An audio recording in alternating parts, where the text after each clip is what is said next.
This is Jim at freechartvideos.com. It is a little after 4 o'clock, November 23rd, 2010, and this is the daily S&P update.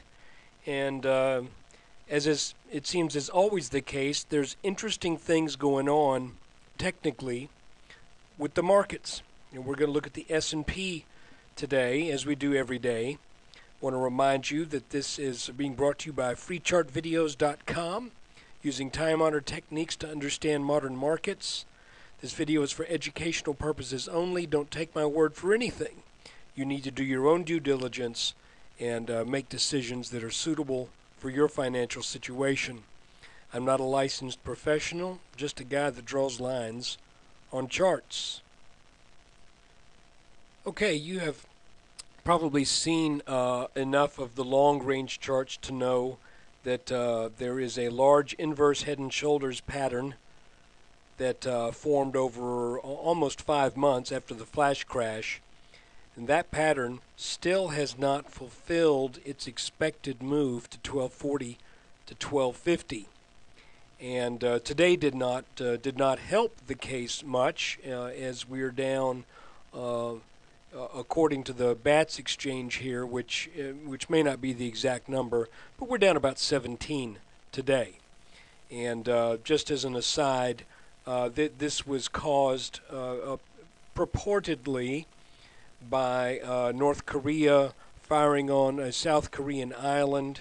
And just between you and me, it's time. We should be able to do something about that. I'm not sure what, to be honest with you, but you know, these little 4-foot-tall dictators should not be allowed to put on this kind of shenanigans. So anyway, that aside, let's look at the S&P 500, and there are some very interesting things going in, as you can tell by all these hairpins that are on the chart. First off, if when I said inverse head and shoulders, you might have thought you were looking at a 4-hour chart here, and there's our inverse head and shoulders that we've been looking at for a while in the S&P, but no, this is a 2-minute chart. This shows all of the trading today, and it's really kind of cool the way we had after the plunge, and then a little bear flag, then another plunge down, then we made a channel coming up. That broke, we made a channel coming down, a channel coming up, another channel coming down, and then another channel that started up with about an hour and 15 and 20 minutes left in the day. Here that channel broke for just a little bit, as you can see. Frankly, I chalk that up to day traders saying, we'll take the issue up again tomorrow morning. I'm not going to sit in any positions overnight. So I don't know whether that is really that technically significant or not, because it did come back up into this little channel, and we ended the day in this channel below this neckline. Now, kind of interesting, as the day developed, I was asking myself, gee, you know, why, after we had this long 7-day descending channel where this line right here had been acting as support once, twice, why did it break a little bit and then stop there?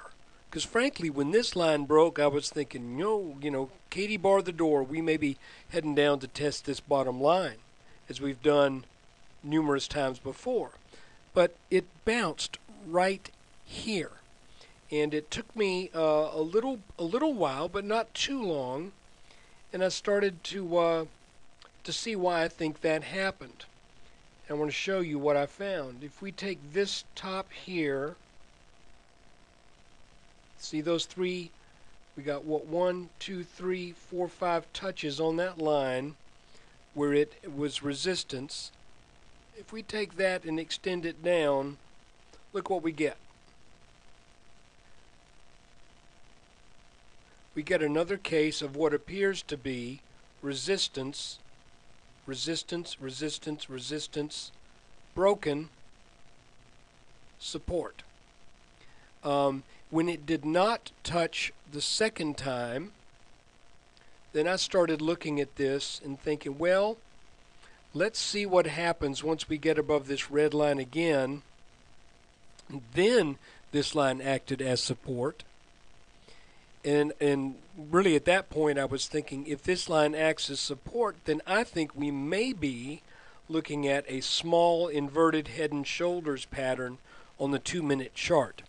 If this is the case, and it hasn't broken out yet, so I'm not willing to say that's for sure what it is, but if that is the case, then this pattern has a target, and again, the caveat being if that's what this is.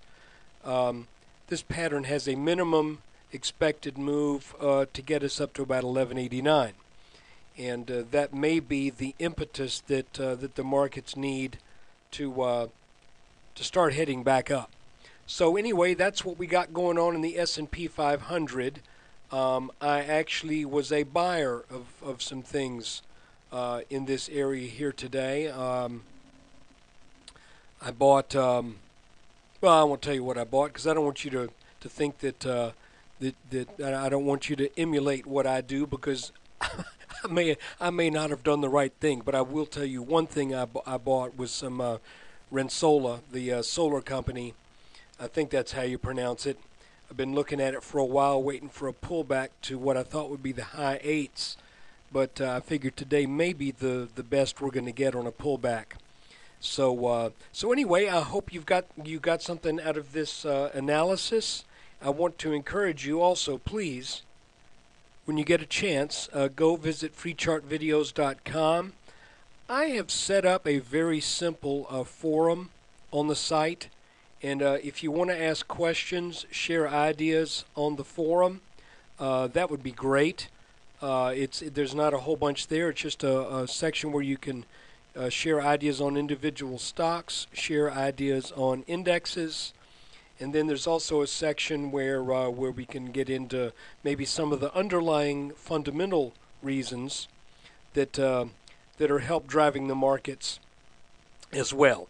I remain a technician because I believe the markets are knowledgeable of everything that can be known, but still it's interesting to discuss. So anyway, come by the website and take a look around. Again, this website is free because it is dependent upon your traffic and the advertisers who have ads that are on the site, the small amount of revenue that might generate. So I'm not asking you to come on there and just you know what I'm saying.